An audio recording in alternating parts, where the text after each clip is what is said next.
Assalamualaikum warahmatullahi wabarakatuh. Innal hamdalillah nahmaduhu wa nasta'inuhu wa nastaghfiruh wa na'udzu bihi min shururi anfusina wa min sayyiati a'malina may yahdihillahu fala mudhillalah wa may yudlil fala hadiyalah. Asyhadu an la ilaha illallah wa asyhadu anna Muhammadan abduhu wa rasuluh. Allahumma salli ala Muhammad wa ala ali Muhammad. Amma ba'd. Ayyuhal mu'minuna rahimakumullah, usikum wa iyaya nafsi bitaqwallah faqad fazal muttaqun. Haitsu qala ta'ala ya ayyuhalladzina amanu taqullaha haqqa tuqatih wa la tamutunna illa wa antum muslimun. Ya ayyuhalladzina amanu taqullaha wa qulu qawlan sadida yuslih lakum a'malakum wa yaghfir lakum dhunubakum wa may yuti'illaha wa rasulahu faqad faza fawzan 'azima. Ikhwan akhwat fillah nasyarakumullah. Alhamdulillah, puji dan syukur kita panjatkan kehadirat Allah Subhanahu wa taala atas limpah nikmat dan karunia-Nya pada duha ini, sebagaimana yang sudah menjadi kebiasaan kita dan sudah kita rencanakan. Alhamdulillah, takdir Allah bertepatan dengan apa yang kita rencanakan. Semoga ini adalah bagian dari keridhaan Allah atas apa yang kita usahakan hari ini. Pada pagi ini adalah Rabu terakhir sebelum masuk Ramadan di tahun ini. Semoga Allah pertemukan kita dengan bulan Ramadan. Maka di kesempatan kali ini kita akan membahas kitab Riyadhus Shalihin pada bab yang berkenaan dengan Ramadan. Tahun yang lalu kalau tidak salah kita memang pernah membahas hadis-hadisnya, tetapi untuk ayatnya belum kita bahas. Maka sebagaimana ini sebagai peringatan bagi kita, motivasi bagi kita. Yang jelas ini juga upaya bagaimana untuk menyambut Ramadan di kesempatan yang akan datang dengan cara yang baik, yakni memulainya dengan ilmu, karena al-ilmu qabla al-qawli wal amal. Ilmu itu harus ada sebelum berkata dan berbuat. Apalagi perkataan perbuatan kita yang nantinya akan kita hadirkan di bulan Ramadan, mestinya perkataan perbuatan yang keseluruhannya adalah mengandung unsur ibadah, karena waktu-waktunya sangat berharga, sangat sayang kalau dilewatkan barang setitik saja. Sehingga kita upayakan bagaimana bulan Ramadan nantinya setiap waktunya terisi dengan hal-hal yang bermanfaat, dengan hal yang mengundang ataupun mengandung pahala, di mana setiap amalan yang mungkin ringan dikerjakan, kecil barangkali secara hitungan, tetapi dalam hitungan pahalanya Allah lipat gandakan, sangat berarti karena dilakukan di bulan berkah, bulan di mana amal yang dilakukan di dalamnya itu meskipun ringan tapi pahalanya berat, meskipun sedikit tetapi pahalanya banyak, meskipun kecil tetapi pahalanya besar, karena dilakukan di waktu-waktu yang diberkahi oleh Allah Subhanahu wa taala. Baik, kita bahas di bab wujubu shaumi Ramadan wa bayanu fadli siyami wa ma yata'allaqu bih. Bab tentang wajibnya siam Ramadan dan penjelasan tentang keutamaan siam dan apa-apa yang berhubungan dengannya. Imam Nawawi rahimahullah di dalam kitab Riyadhus Shalihin menukil dua ayat di antaranya, di mana beliau menukil qala Allah Ta'ala ya ayyuhalladzina amanu kutiba alaikumus siyamu kama kutiba alal ladzina min qablikum la'allakum tattaqun, ila qouli ta'ala syahrul ramadan alladzi unzila fihi al-Qur'an hudan lin-nasi wa bayyinatin minal huda wal furqan faman syahida minkum asy-syahr falyasum falyasum wa man kana maridan aw ala safarin fa'iddatun min ayyamin ukhra. Al-ayah. Jadi dua ayat yang berurutan hadis ataupun di bab ini ya, 183 jeda satu ayat karena berikutnya ini adalah ayat yang ke-185. Baik, Allah Ta'ala di dalam firman-Nya, ya ayyuhalladzina amanu, wahai orang-orang yang beriman, kutiba alaikumusiyam, diwajibkan atas kalian as-siyam, mengerjakan siyam, kama kutiba alal ladzina min qablikum, sebagaimana yang telah diwajibkan atas orang-orang sebelum kalian, la'allakum tattaqun, agar kalian bertakwa. Ada awalan yang menarik mungkin bisa kita baca di kitab tafsir Ibnu Katsir. Ketika menafsirkan ayat ini, beliau mengatakan wa dzakara annahu kama aujabahu alaihim. Awalan dari awal. Yaqulu ta'ala mukhatiban lil mu'minina min hadhil ummah wa amiran lahum bisiyam. Allah Ta'ala itu menyampaikan, memerintahkan kepada orang-orang yang beriman, tertuju kepada orang-orang beriman ya, di kalangan umat ini, yakni umat Muhammad, wa amiran lahum, dan memerintahkan pada mereka bisiyam, untuk mengerjakan siyam. Apa itu siyam? Wa huwal imsaku 'anit ta'am wasyarabi wal wiqa' bi niyatin khalisatin lillahi azza wa jalla, yakni menahan diri dari makan, menahan diri dari minum, menahan diri dari mengumpuli istrinya, bi niyatin khalisatin lillah, dengan niat ikhlas karena Allah azza wa jalla. Apa tujuannya? Lima fihi min zakatin nafsi wa tuharatiha, karena pada siyam itu ada proses penyucian jiwa dan kebersihan jiwa, wa tanqiyatuha minal akhlaqir radi'ah wal akhlaqir radilah, dan pada siyam itu bisa membersihkan dari kotoran-kotoran, dari endapan-endapan keburukan dan akhlak-akhlak yang tidak terpuji ya. Wa dzakara annahu kama aujabahu alaihim faqad aujabahu ala man kana qablahum, sebagaimana Allah wajibkan umat ini untuk mengerjakannya, itu Allah juga sudah mewajibkan umat-umat terdahulu untuk mengerjakannya. Jadi di awal ini Ibnu Katsir rahimahullah belum mengatakan bahwa perintah mengerjakan siyam itu memiliki satu tujuan, yang ini tentu juga merupakan dan berhubungan dengan kalimat la'allakum tattaqun.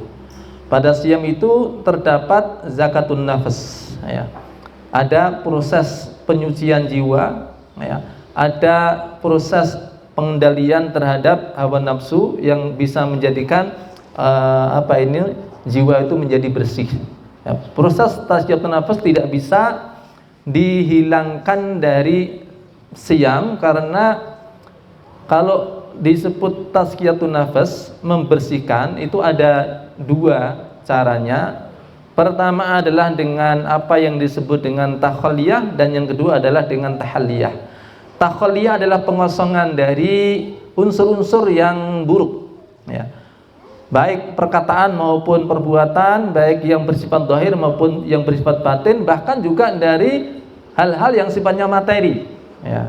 Pembersihan dari makanan-makanan yang itu ada di antaranya mengandung hal-hal yang tidak manfaat, itu bisa dibersihkan juga dengan siyam.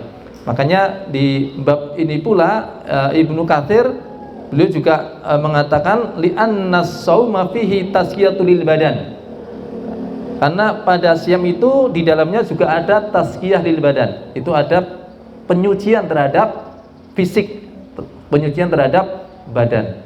Jadi pada pembersihan itu ada dua unsur. Pertama takhaliyah, mengosongkan dari kotoran-kotoran, dari perkara-perkara buruk ya, dari hal-hal yang mendatangkan madarat, itu takhaliyah.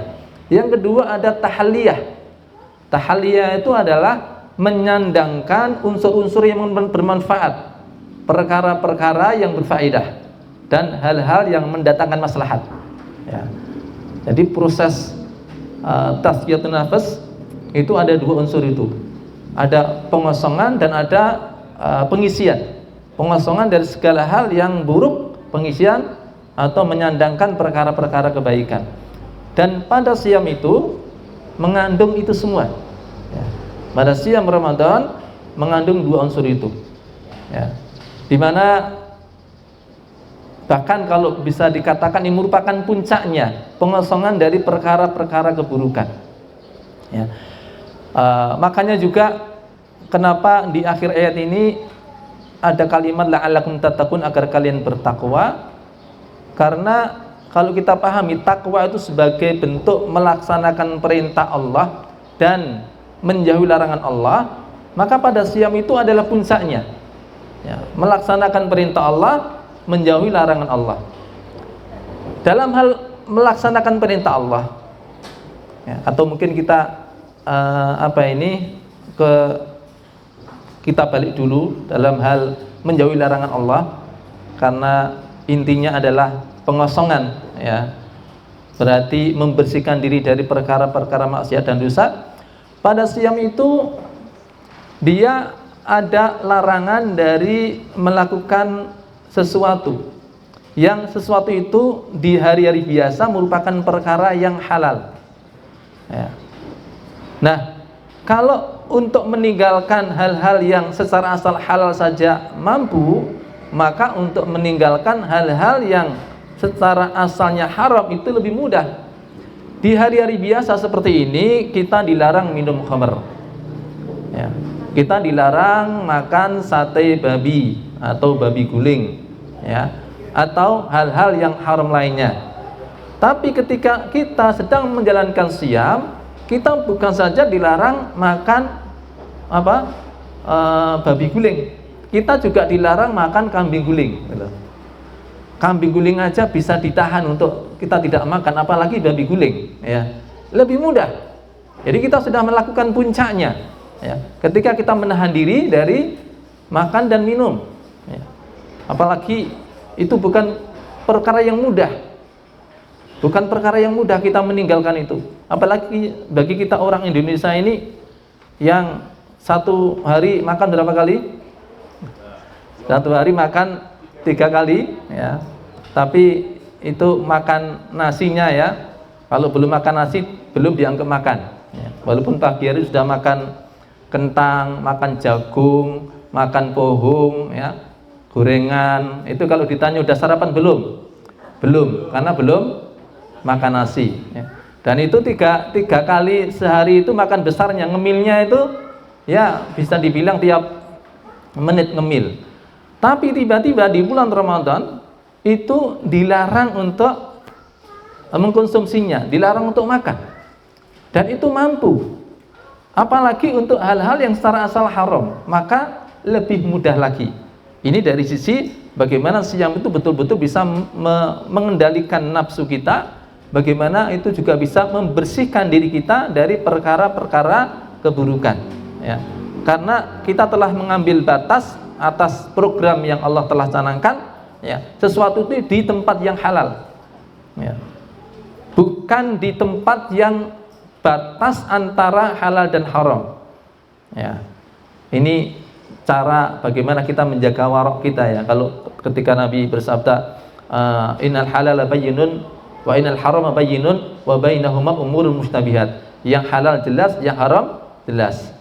Di antara keduanya ada perkara yang samar, ya. Barang siapa yang menjaga diri dari yang syubhat, ya, faqad tistabru alidini wa irdih, dia telah menjaga agama dan kehormatannya. Wa man waqa'a fi syubhat waqa'a fil haram, dan barang siapa yang terjerumus kepada yang syubhat, maka hampir dia terjerumus kepada perkara yang haram. Qarra'a yar'a hawlal hima yusiku ayarta'a fih, seperti seorang penggembala yang menggembalakan gembalaannya di sekitar daerah larangan, maka hampir pasti dia akan terjerumus ke dalamnya. Misalnya angon bebek, gitu, ya, menggembalakan bebek, ya. Itu, tapi kalau menggembalakan hanya biasanya kambing, gitu, ya. Tapi kita mudah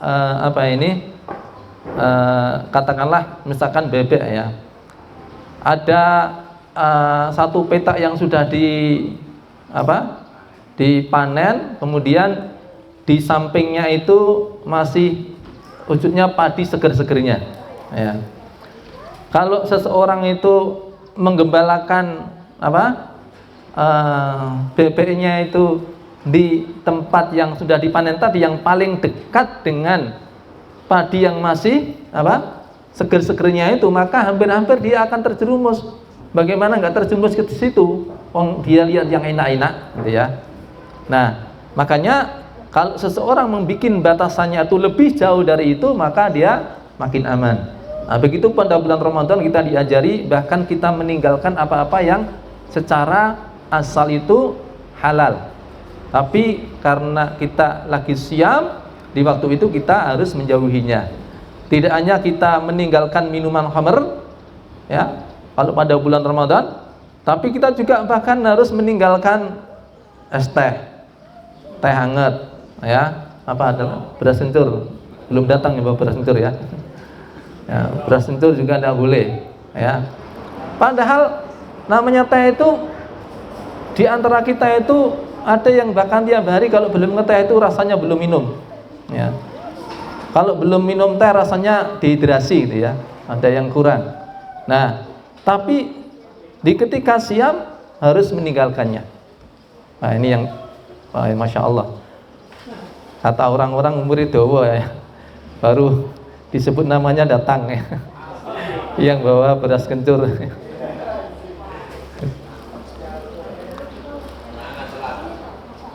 Nah, ini dari sisi bagaimana siam itu mengkosongkan dari al-akhlaq ar-radhilah, ya. Al-akhlaq ar-radhi'ah. Jadi endapan-endapan keburukan itu bisa dibersihkan, ya. Dari sisi menjauhi larangan. Kemudian dari sisi melaksanakan perintah. Kalau takwa itu adalah melaksanakan perintah, maka sebenarnya ketika seseorang menjalankan siam Ramadan itu, sekali lagi, itu juga bukan perkara yang mudah. Tapi dengan bimbingan Allah, taufik dari Allah, rata-rata kaum muslimin mampu melakukannya, ya. Sehingga nantinya ketika ada perintah-perintah yang tidak lebih berat daripada siam, itu selayaknya dia mampu untuk menjalankannya, ya. Bagi kaum wanita misalnya, mereka mampu siam menahan makan, minum, walaupun hariannya biasanya ngemil dari pagi sampai dari subuh sampai maghrib, ya. Ini hal yang berat bila dibandingkan dengan keluar rumah memakai kerudung, ya. Keluar rumah memakai kerudung itu sesuatu yang ringan. Nah, kalau siam aja bisa dikerjakan, bagaimana dia tidak bisa mengerjakan hal yang lebih ringan daripada itu, ya. Kalau untuk melaksanakan siam dia bisa, maka untuk mengerjakan sholat 5 waktu itu jauh lebih ringan, ya. Makanya di masalah siam ini sangat pas sekali ketika menjadi wasilah untuk sampai pada derajat takwa. La'allakum tattaqun, agar kalian bertakwa. Baik. Ya ayyuhalladzina amanu, hai orang beriman, kutiba alaikumus siyam, diwajibkan atas kalian siam. Kama kutiba alal ladzina min qablikum, sebagaimana telah diwajibkan atas orang-orang sebelum kalian berpuasa. Nah, jadi apa yang kita kerjakan di bulan Ramadan berupa siam itu, umat ini bukan kali pertama menjalankan siam, ya. Ungkapan ini ada sisi menarik yang disampaikan oleh Ibnu Katsir di sini, ya. Ketika beliau mengatakan kama aujabahu alaihim faqad aujabahu ala man kana qablahum falahum fihi uswah. Jadi penyebutan sebagaimana, ya, orang-orang sebelum kalian itu diwajibkan berpuasa. Artinya apa? Falahum fihi uswah. Ketika itu orang-orang beriman sudah ada contoh sebelumnya. Bisa jadi begitu ada perintah siam langsung kebayang berat, gitu ya. Wah, sekarang wajib untuk puasa, ya. Mungkin terbayang berat. Nah, ketika disebut falahum fihi uswah, mereka ini apa? Ada contoh sebelumnya. Oh, orang-orang dulu juga sudah mengerjakannya. Orang-orang dulu kuat, mosok kita nggak kuat, ya. Lain kalau ini merupakan hal pertama apalagi ini sesuatu yang berat, ya, maka bayangan betapa beratnya nanti akan dilakukan itu, ya, belum ada contohnya. Tetapi ketika dikatakan kama kutiba alal ladzina min qablikum, oh berarti umat dahulu juga mengerjakan puasa, ya. Apalagi secara cara puasa yang dilakukan oleh umat sekarang lebih mudah daripada puasa yang dilakukan oleh orang-orang dahulu, ya. Yang sebagian sahabat juga merasakan sebelum turunnya ayat yang ke-187 dari Al-Baqarah, ya, puasanya orang dahulu itu berbukanya itu bolehnya makan, minum, tapi tetap tidak boleh mencampuri istrinya dari maghrib sampai isya. Itu waktu makannya, waktu berbukanya, maghrib sampai isya. Satu lagi aturan mainnya, ya, yakni kalau di waktu ini mereka tidur walaupun belum sampai waktu isya, dia bangun dari tidurnya sudah tidak boleh lagi makan dan minum. Jadi tidur itu membatalkan peluang untuk makan dan minum, ya. Berapa jam berarti siamnya itu? Apa ini yang bolehnya makan minum itu maghrib sampai isya, ya. Sisanya itu puasa, ya. Berapa jam? Itu puasanya orang dulu dan kuat mereka, ya. Puasanya orang dulu seperti itu. Berapa jam? 22 jam sampai 23 jam, ya. Itu berpuasa. Dan itu pun sekali lagi di masa antara maghrib dan isya, ya, itu mereka tetap tidak boleh mencampuri istrinya, dan juga tadi tidur itu bisa menghilangkan peluang untuk makan dan minum. Maka ada riwayat yang disebutkan oleh Ibnu Katsir juga, seorang sahabat namanya Qais bin Surmah. Qais bin Surmah, atau ada yang baca Sirmah, dia ini saat melakukan puasa dengan cara puasanya orang dahulu sebelum turunnya ayat yang 187, ya, pas mengerjakan siam dia seharian tuh kerja keras di ladang, ya, panas terik matahari, sampai mungkin kalau kita bayangin bagaimana musim panas di bulan Ramadan, ya. Kalau musim ini tampaknya pas enak-enaknya, karena di bulan apa ini? Di bulan Maret April, ya. Mungkin suasana tidak jauh berbeda dengan sini. Tapi kalau itu di bulan Agustus, ya, saya pernah merasakan di Mekah Ramadan itu sampai 54, ya, derajat, ya, 54 derajat Celcius, ya. Dan itu memang panas sekali. Biasanya kalau musim panas kayak gitu itu siangnya lebih panjang juga, ya. Musim panas siangnya lebih panjang, ya. Dan panasnya, ya, ngentang-ngentang itu apa bahasa Indonesianya, ya? Potato, ya. Ya. Itu kentang-kentang ini. Panasnya bener-bener teriknya luar biasa sampai kalau saya bayangin itu begitu keluar dari hotel itu seperti orang yang itu bakar batu bata itu. Kayak wong ngobong boto nang arep dhewe itu loh. Pas nyugok gitu. Itu langsung yang merampang betul itu di wajah. Sampai saya pernah itu sama jamaah itu ada yang bilang gini, "Ustadz, kita ngeyup dulu," katanya. Ini sudah ngeyup ini, Pak. Oh iya kok rasanya kayak sengatan langsung, ya. Saking panasnya 54 derajat. Nah, hari itu Qais bin Surmah menjalankan siam, dan ketika itu musim panas, ya, sehingga memang sangat kelelahan, kemudian juga, ya, betul-betul sangat kehausan dan juga kelaparan, udah komplit semuanya itu. Dia menjelang maghrib pulang, ya, menjelang maghrib pulang, kemudian bertanya sama istrinya, apakah sudah ada sesuatu untuk berbuka, karena sudah masuk waktu berbuka pas pulang, ya. Dia katakan belum ada. Walakin angtolik fa'atrubulak, tapi tenang saja, saya akan keluar sebentar untuk mencarikanmu makanan untuk berbuka, ya. Jadi pas waktu berbuka belum siap yang ada untuk berbuka, istrinya keluar sebentar untuk mencarikan sesuatu yang bisa untuk berbuka. Ya, kalau dulu enggak semudah sekarang ini ya. Mungkin mau cari gorengan ya. Ini apa? Kasta tertinggi berbuka orang Indonesia kan gorengan ya. Makanya gorengan di mana-mana itu laris manis ya.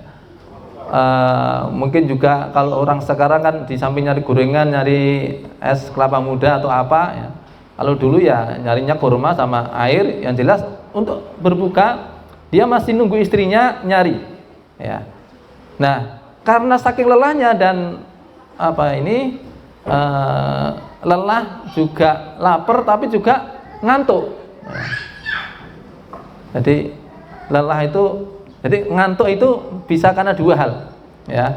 Ngantuk itu bisa karena kelaparan, bisa juga karena kekenyangan. Tapi kalau ngantuknya antum pas ngaji biasanya kekenyangan, bukan karena kelaparan ya. Agak-agak ngono ya. Nah, ketika itu karena dia kelaparan dan kelelahan ya, hingga kemudian belum lagi istrinya kembali dari mencari sesuatu tadi, ternyata Qais bin Surmah tertidur ya. Dia tertidur. Maka begitu istrinya pulang, kaget dia. Wailak nimta cilaka pakne, sampean mau turu ya. Tadi kamu tidur? Dia bilang, iya saya lelah sekali, saya tertidur ya. Ya udah kalau begitu ya gimana lagi ya, kamu harus lanjutkan puasa kamu ya. Nggak bisa makan, nggak bisa minum ketika itu ya. Karena apa? Karena tertidur. Jadi langsung bablas puasa lagi ya.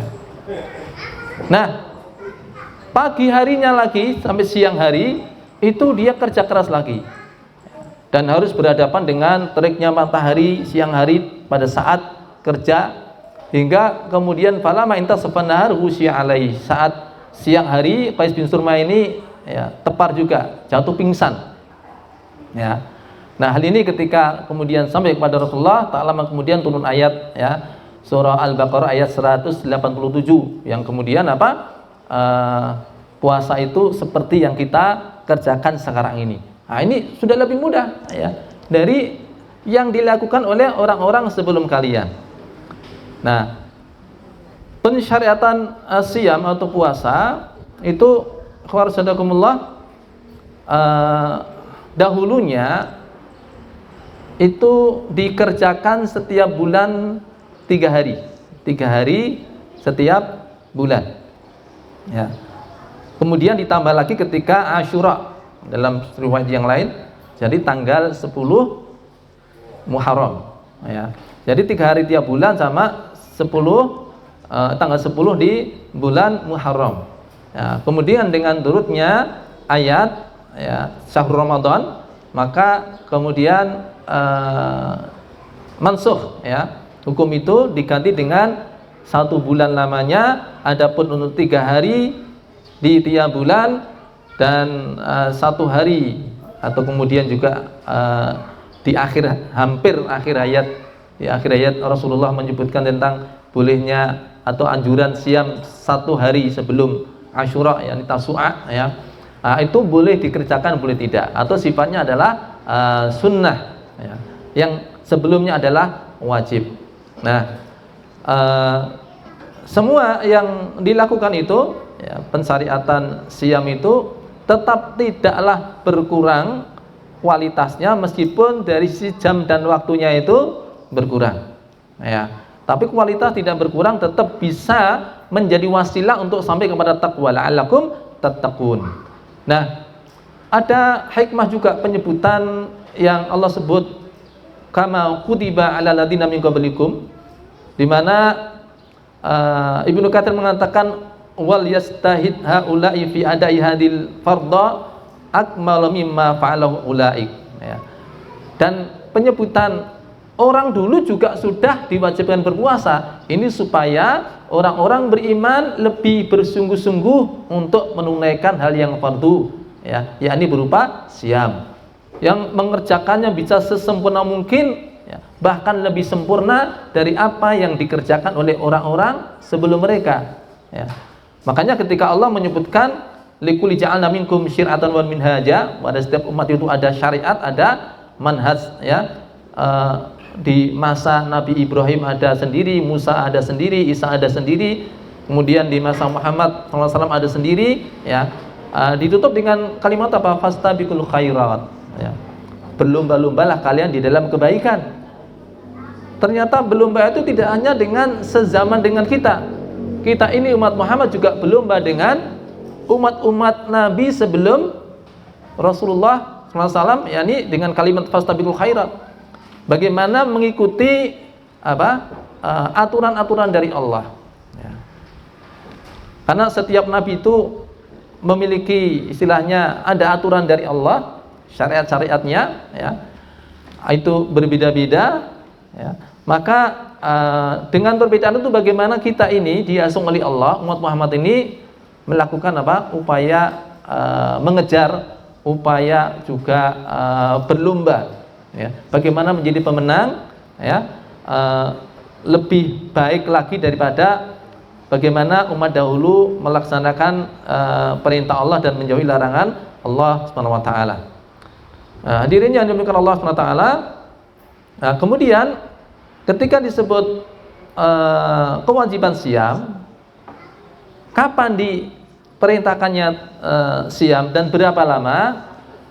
Karena ada pertanyaan, ketika dikatakan diwajibkan berpuasa itu terus berapa lama, ya. Maka di ayat yang ke-184 dikatakan ayyaman ma'dudat, di waktu-waktu yang terhitung, yang dibatasi, yakni tidak sepanjang tahun siam terus, ya.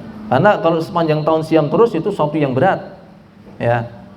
Dan karena di dalam tadi tazkiyah itu ada takholiyah dan tahliyah. Kalau isinya takholiyah saja, pengosongan, ya, terus berpuasa sepanjang tahun, maka itu bisa jadi ada madarat, ya, ada madarat setidaknya untuk badan, dan sangat mungkin itu juga bagi jiwa juga ada, ya, keburukan. Karena tidak mungkin ada yang lebih bagus dalam hal, ya, penyucian jiwa melebihi apa yang telah Allah syariatkan, ya. Makanya Allah syariatkan puasa yang wajib itu ayyaman ma'dudat, ya, di waktu-waktu yang terbatas, ya. Bukan di semua waktu, bukan di semua hari dalam, ya, 1 tahun. Nah, kapan itu hari-hari yang terbatas itu? Disebutkan di dalam ayat yang ke-185, Syahrul Ramadan alladzi unzila fihil Qur'an, ya. Bulan Ramadan adalah bulan di mana Al-Qur'an diturunkan di dalamnya. Nah, ini sekaligus menjadi satu keutamaan tersendiri bagi bulan Ramadan, ya. Karena Allah pilihkan bulan Ramadan sebagai bulan diturunkannya Al-Qur'an, ya.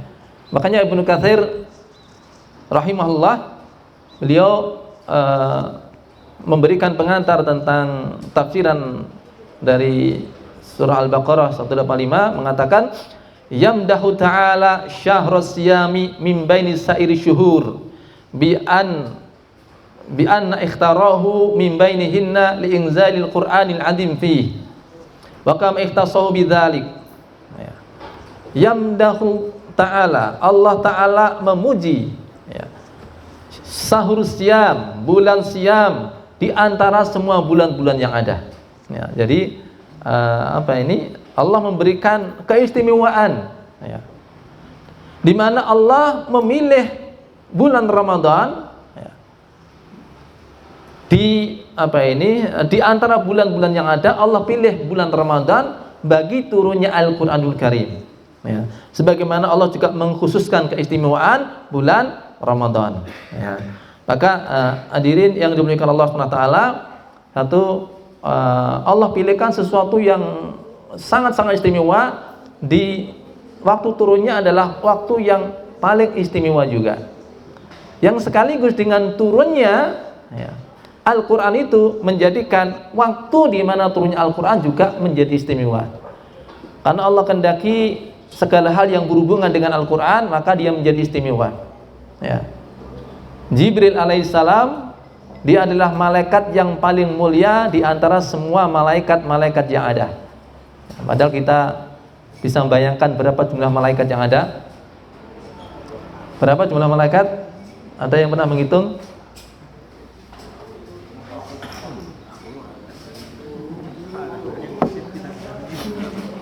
Berapa jumlah malaikat?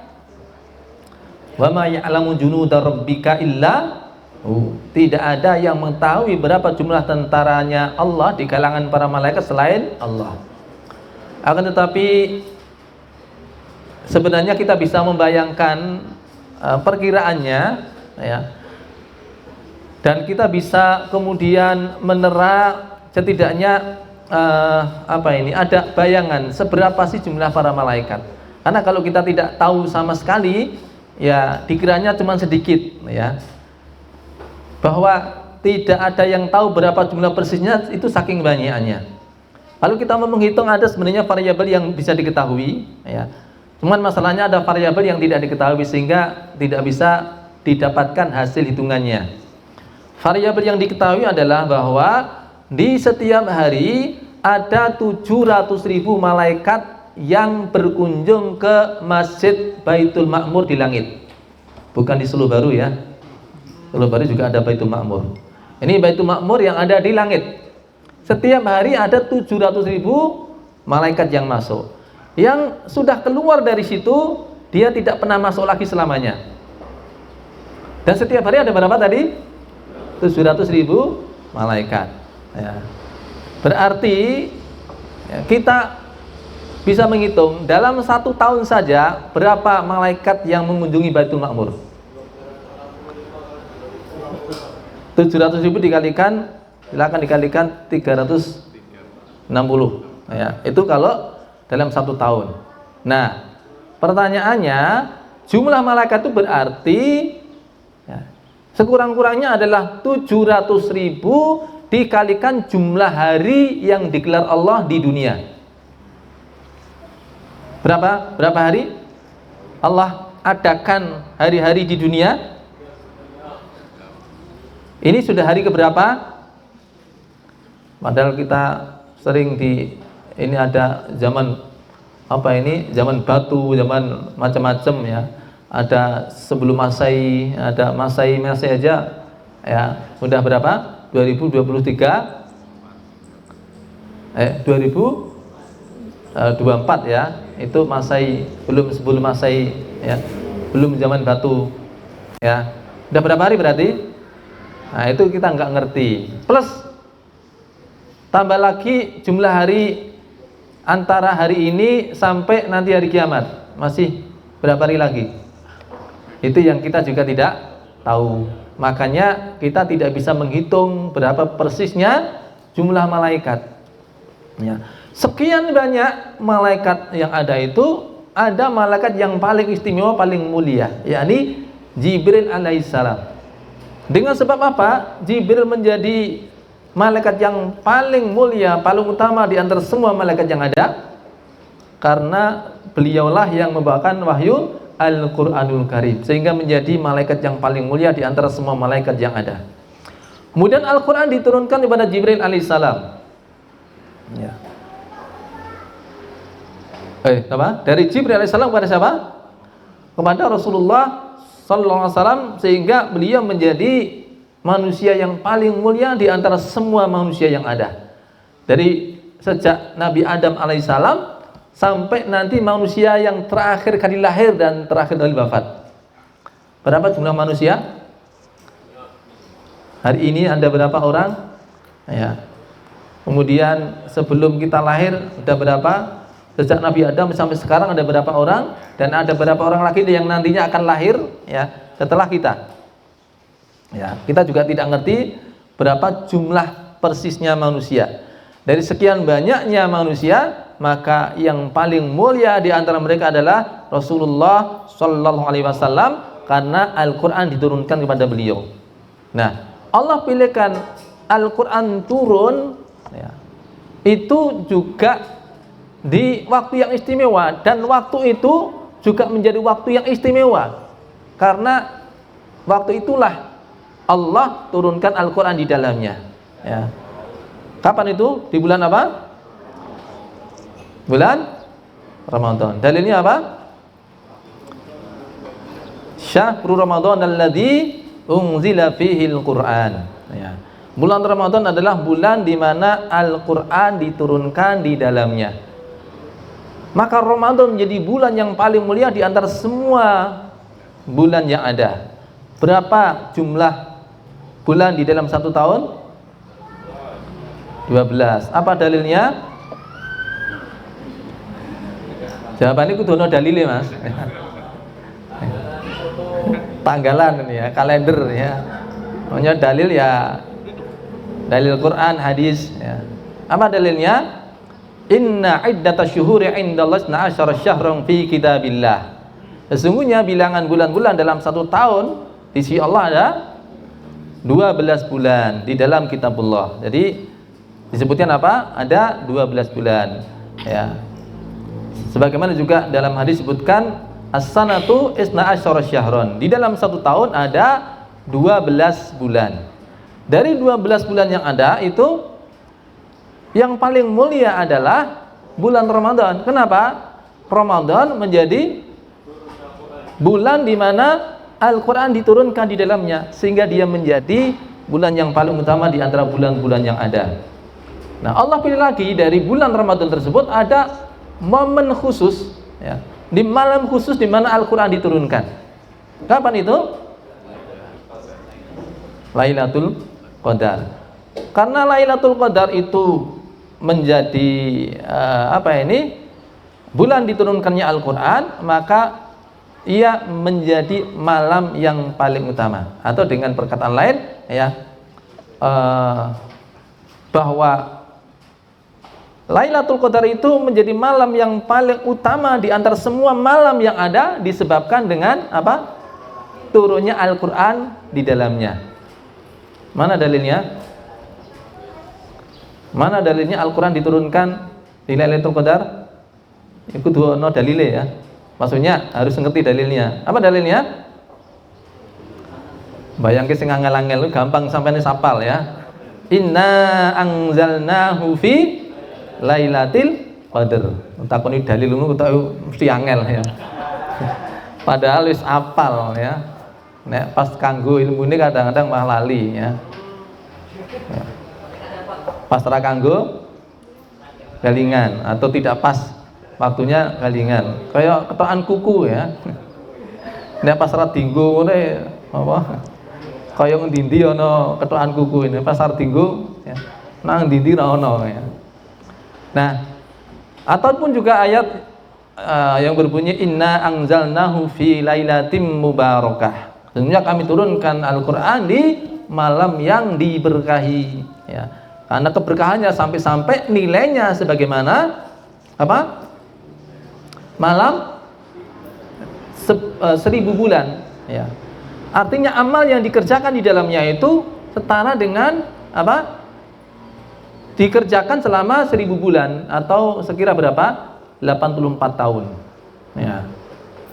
Kemarin ada yang bertanya, Ustadz, apa ada tanda-tanda khusus orang mendapatkan Lailatul Qadar? Ya. Ada enggak tandanya, Mas? Mbak, ada enggak tanda orang mendapatkan Lailatul Qadar? Apa tandanya? Tandanya apa? Tandanya masih hidup. Ya. Karena itu momen orang yang bertanya apa tandanya orang mendapat Lailatul Qadar, itu seperti bertanya apa tandanya orang itu mendapatkan bulan Ramadan. Apa tandanya? Masih hidup, maka dia mendapatkan. Ya. Adapun pertanyaan apa ada tanda-tanda orang itu mendapatkan kebaikan di Lailatul Qadar, ya mungkin itu yang dimaksud pertanyaannya. Ya. Jadi ada yang kalau yang mengatakan itu tandanya adalah setelah itu menjadi dermawan. Nah, bisa jadi di malam keutamaan di Lailatul Qadar dia beramal dengan apa? Amal sedekah. Ya. Yang kemudian buahnya sebagaimana kaidah yang berlaku, inna min jazail hasanah al hasanatu ba'daha. Balasan bagi orang yang melakukan kebaikan adalah kebaikan setelahnya. Maka Allah memberikan pahala yang berlipat di malam yang paling utama, dia bersedekah maka efeknya juga berlipat dibanding biasanya. Dia bersedekah tidak seberapa banyak, tapi efeknya kedermawanannya berlipat. Ya mungkin setelah berlalu Ramadan dia menjadi orang yang rajin sholat. Bisa jadi ketika di Lailatul Qadar itu bertepatan dia melakukan amalan yang diterima oleh Allah. Karena Allah menerima amalnya, maka Allah berikan juga buahnya. Kebaikan dibalas dengan kebaikan. Sehingga setelah itu dia menjadi orang yang rajin sholat, rajin qiyamul lail. Itu mungkin dimaksud mendapatkan untuk Lailatul Qadar. Tapi kalau sebenarnya ini sebuah momen, di mana orang ketika masih hidup berarti dia bertemu dengannya. Semua yang hidup itu ya ketemu dengan bulan Ramadan, ketemu dengan Lailatul Qadar. Yang tidak mendapatkan Lailatul Qadar berarti memang sudah tidak hidup lagi di waktu itu. Nah, hadirin yang dimuliakan Allah SWT, mungkin ada pertanyaan lagi. Al-Quran tadi diturunkan pada bulan apa? Ramadan. Mungkin ada yang bertanya-tanya, loh, bukannya pernah juga Al-Quran ayat turun pada saat Rasulullah haji, haji wada, berarti di bulan apa itu? Haji di bulan apa? Jangan bilang bulan Ramadan ya. Namanya Dzulhijjah. Disebut Dzulhijjah karena itu bulan yang memiliki waktu haji di dalamnya. Jadi kalau ada yang bilang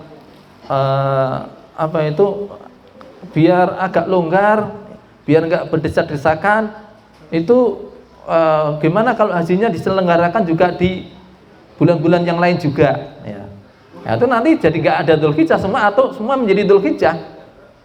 Disebut Dzulhijjah karena itu bulan di mana ada haji di dalamnya. Dzu itu artinya memiliki, al-hijjah haji, hari-hari bulan di mana hari-harinya ada haji di situ.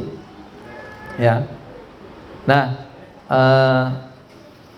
ada yang mungkin yang bertanya, kan ada atau tidak semua ayat kan turun di bulan Ramadan. Surah Al-Alaq yang pertama kali turun tidak di bulan Ramadan. Lalu apa maksudnya Al-Quran turun pada bulan Ramadan di Lailatul Qadar? Apa maksudnya?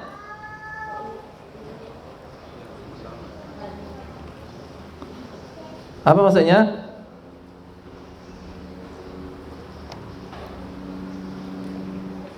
Nah, saya bacakan dari apa yang dikatakan oleh Ibnu Abbas radhiyallahu anhuma. Beliau mengatakan, nuzilal Qur'an fi syahri Ramadhani fi lailatul qadr ila hadis sama'id dunya jumlatan wahidatan. Al-Qur'an diturunkan pada bulan Ramadan, yakni di Lailatul Qadar, dari Lauhul Mahfuz ke langit dunia. Dalam versi yang lain beliau menyebutnya dengan Baitul Izzah, fi sama'id dunya, ke langit dunia. Jumlatan wahidatan, itu turun secara sekaligus 30 juz komplit. Adapun Al-Quran turun dari langit kepada Rasulullah SAW itu tadarrujan, secara bertahap. Dan itu tidak semuanya turun di bulan Ramadan. Sehingga ada istilah asbabun nuzul. Ayat ini turun disebabkan karena ini, ada peristiwa begini kemudian turun ayat ini, atau ada turun ayat ini maka orang-orang beriman begini. Itu asbabun nuzul, dan itu tidak semua terjadi di bulan Ramadan. Ada yang Dzulqa'dah, ada yang Dzulhijjah, dan ada yang bulan-bulan yang lain selama kurang lebih 23 tahun lamanya.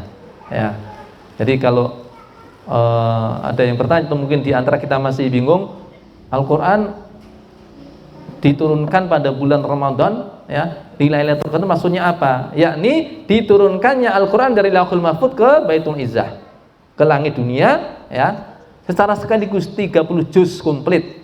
Tapi dari langit dunia kepada Rasulullah itu diturunkan tadarrujan, secara apa? Bertahap. Nah, hadirin yang dimuliakan Allah SWT, kembali kepada syahrul Ramadan, di mana Allah pilihkan waktu terbaik untuk turunnya Al-Qur'an, ya, di bulan yang paling istimewa. Sekaligus dengan turunnya Al-Qur'an, maka Ramadan menjadi bulan yang paling istimewa, paling mulia, dan Lailatul Qadar menjadi malam yang paling mulia. Maka siapapun yang ingin mulia, siapapun yang ingin dirinya itu mendapatkan keutamaan paling tinggi, derajat yang tinggi, ya, kemuliaan yang tinggi, maka dia harus berakrab-akrab dengan Al-Qur'anul Karim, ya. Sebagaimana Jibril mulia dengan Quran, Rasulullah mulia dengan Quran, Ramadan mulia dengan Quran, lalu Lailatul Qadar mulia dengan Quran, maka manusia itu barometer kemuliaannya juga nantinya ukur dari seberapa keakraban dia dengan Al-Qur'anul Karim. Makanya suatu kali Umar ibn Khattab bertemu dengan salah seorang gubernur di Mekah. Dia bertanya, siapa yang kalian pilih sebagai wali kota di Wadi? Lalu dikatakan kepada beliau, ya, seorang bernama Ibnu Abza. Man huwa Ibnu Abza? Siapa dia Ibnu Abza? Saya baru dengar nama itu. Dikatakan apa? Wa maula min mawalina, dia hanyalah mantan budak di antara budak-budak kami. Jadi maula, ya, mantan budak itu status sosial paling rendah di antara orang yang merdeka. Kalau dilihat dari status sosial, ya. Tapi diangkat menjadi wali kota. Nah, Umar bin Khattab kemudian penasaran, ya, apa alasan kalian mengangkatnya menjadi wali kota? Ya. Apa nggak ada yang lain? Apa istimewa dia? Maka ketika itu dijawab oleh gubernur tadi, innahu laqari'un fil Qur'an, karena dia adalah seorang penghafal Al-Qur'an. Masya Allah. Maka kemudian Umar mendengarnya, lalu dia sampaikan hadis dari Nabi. Benarlah apa yang dikatakan Nabi kalian, innallaha yarfa'u bihadzal kitabi aqwaman wa yadh'u bihi akharin. Allah memuliakan, meninggikan, memuliakan suatu kaum dengan Al-Qur'an, dan Allah hinakan kaum yang lain dengan Al-Qur'anul Karim. Di saat orang-orang baik yang berada di muka bumi, ya, yang memegang urusan, maka ketika itu Ahlul Quran dimuliakan oleh mereka.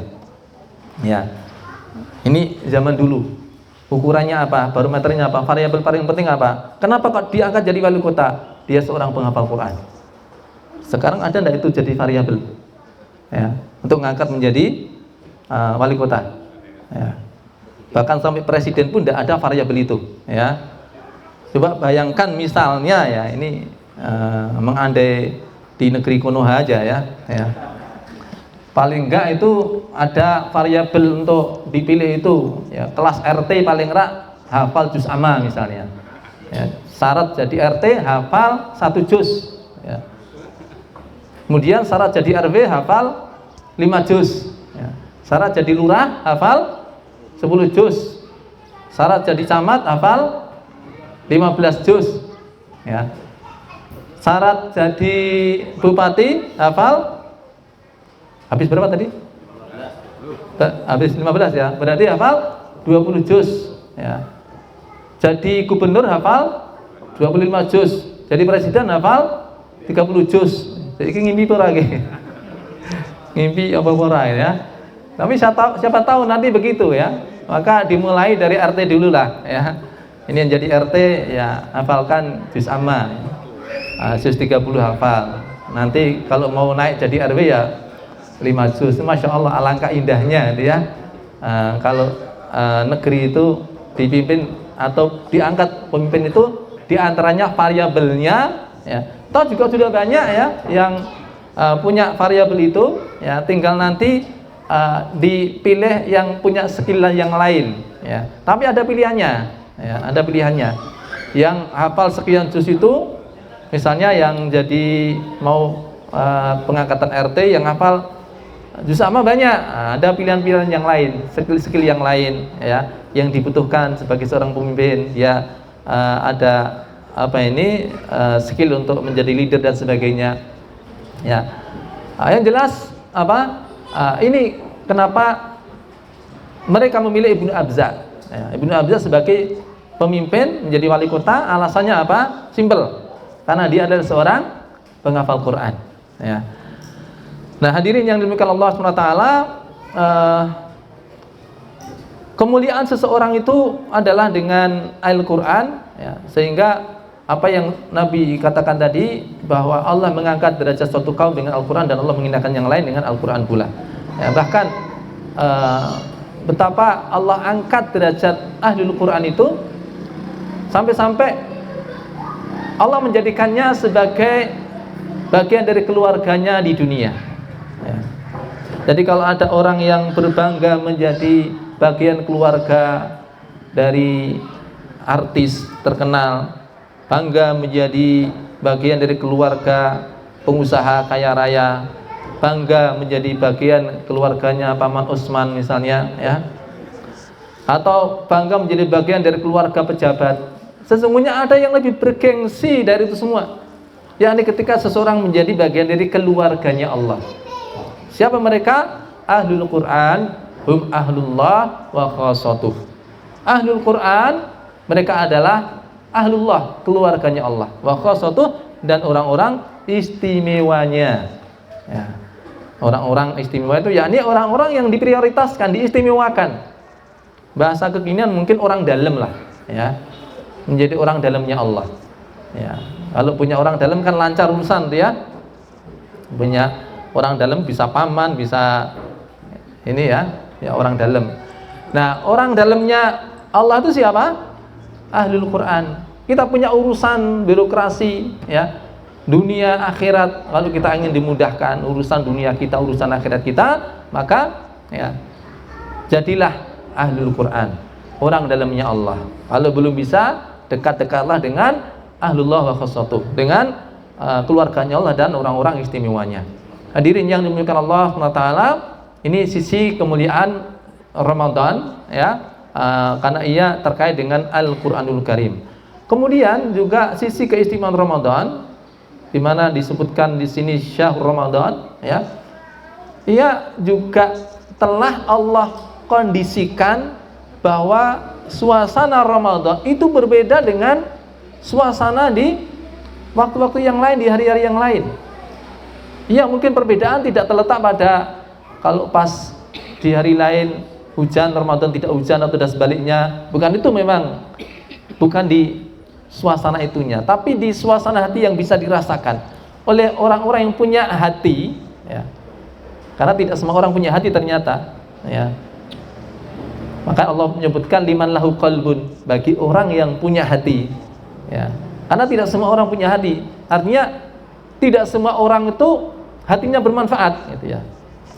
Nah, orang yang masih punya hati, yang hatinya bermanfaat itu, ya, dia akan bisa merasakan perbedaannya. Kehadiran Ramadan itu betul-betul membawa suasana yang berbeda dari waktu-waktu yang lain. Kenapa Allah istimewakan Ramadan itu? Ya, yang Nabi bersabda, "Idza jaa Ramadan futtihat abwabul jannah wa ghulliqat abwabun nar wa sufidati syayatin." Apabila Ramadan datang, maka dibuka pintu-pintu jannah. Apa maknanya? Hidangan, menu istimewa semua tersedia dan semua menarik selera, ya. Liman lahu qalbun, bagi orang yang punya hati, bisa merasakan itu. Hadirnya jenis amal yang banyak, ya. Semuanya istimewa, ya. Maka tersedia amal-amal utama di bulan Ramadan sangat banyak, ya. Sekali lagi, liman lahu qalbun, bagi orang yang punya hati saja, ya. Kemudian dibukanya pintu jannah itu artinya apa? Dimudahkan untuk menjangkaunya, menjangkau amal-amal ketaatan, amal-amal ibadah, mudah untuk dijangkau. Suasananya itu udah dikondusifkan, ya. Makanya kita dapati dan kita rasakan, ya, bahwa di bulan Ramadan itu orang yang biasanya berat membaca Al-Quran, di bulan Ramadan jauh lebih mudah untuk menjangkaunya. Masjid yang terasa jauh di hari-hari biasa bagi orang-orang tertentu, tapi di bulan Ramadan itu terasa lebih dekat, ya, terasa lebih mudah, ya, untuk dijangkau. Begitupun juga dengan amal-amal ketaatan yang lain, karena memang Allah berikan suasana yang berbeda, ya. Sebagaimana ada waktu, ada tempat juga, Madinah misalnya, sekali lagi liman lahu qalbun, bagi orang punya hati, maka bisa membedakan itu suasana yang ada di Madinah dengan tempat-tempat yang lain. Karena Madinah adalah ma'rizul iman, ya, markasnya iman. Tempat di mana satu frekuensi dengan keimanan. Innal imana la ya'rizu ilal Madinah kama ta'rizul hayatu ila juhriha, ya. Iman itu ketika ketemu Madinah itu seperti ular ketika bersarang di lubangnya. Artinya sudah satu frekuensi, ada rasa nyaman antara iman dan kota Madinah, satu frekuensi. Nah, bulan Ramadan itu juga bagi orang yang punya iman, maka itu sudah satu frekuensi, ya. Karena memang pintu surga dibuka, dimudahkan untuk menjangkaunya. Plus pahala ketaatan yang dilakukan di dalamnya itu berlipat ganda, ya, sehingga orang mudah untuk memenuhi timbangan kebaikan. Bagaimana timbangan kebaikan lebih berat daripada timbangan keburukan? Itu mudah dijangkau di bulan Ramadan, ya. Karena apa? Pahala yang dikerjakan di dalamnya berlipat ganda lebih banyak. Wa ghuliqat abwabun nar, pintu-pintu neraka ditutup. Jadi gairah orang untuk melakukan kemaksiatan relatif turun drastis dibandingkan dengan hari-hari biasa. Dan yang istimewa lagi adalah wasufidati syayatin, setan-setan dibelenggu, ya. Karena setan itu di hari-hari biasa menggoda manusia dari dengan segala macam cara, dari segala arah, ya. Sampai sebagaimana yang menjadi sumpah iblis, summa latiyannahu min baini aydihim wa min khalfihim wa an aymani wa an syama'ilihim wa la tajidu aktsarum syakirin. Kemudian sungguh aku akan menggoda manusia dari arah depan, dari arah belakang, samping kanan, samping kiri, terus menggoda. Tidak kenal waktu istirahat. Tidak ada istilah isoma bagi setan. Masa setan kok isoma? Istirahat, sholat, makan, ya. Imam Hasan al-Basri ditanya, "Hal syaitan raha, apakah ada waktu istirahat bagi setan?" Andai setan istirahat, tentu kita juga bisa rehat. Enggak ada, ya. Bukan saja di waktu siang hari, di waktu malam hari juga terus menggoda itu. Sebelum tidur digoda, ikhtam bisyar, tutup harimu dengan keburukan, supaya manusia su'ul khotimah di hari itu, ya. Mau tidur digoda, ada orang tindihan, ya. Pas tidur datang setan, ya, dengan dalam wujud mimpi-mimpi buruk. Itu adalah takhfif minasyaiton, ya. Datang setan mengikat pada tengkuk anak Adam, ya, di saat manusia dalam keadaan tidur, ya. Yakni syaitan ala qafiyatu rasa hadikum bahwa fil manam bi thalati uqdatin.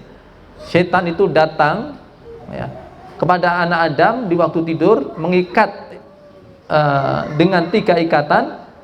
Setiap kali mengencangkan ikatannya, dia kasih mantra-mantra, alaika lailun tawil farqud, malam masih panjang, tidurlah. Ya, sehingga ada orang yang bangun tidur, tadinya mau sholat malam jam 3, ada bayang-bayang, ada bisikan-bisikan, malam masih panjang, tidurlah, ya. Setengah 4 bangun, malam masih panjang, begitu terus sampai nanti kebiaran. Kalau sudah kebiaran, maka setan merayakan kemenangannya. Dzaka rajulun bala syaitan fi udunai au udunaihi. Ya, itulah orang yang dikencingi kedua telinganya atau satu telinganya oleh setan. Itu bagi orang-orang yang kebiaran.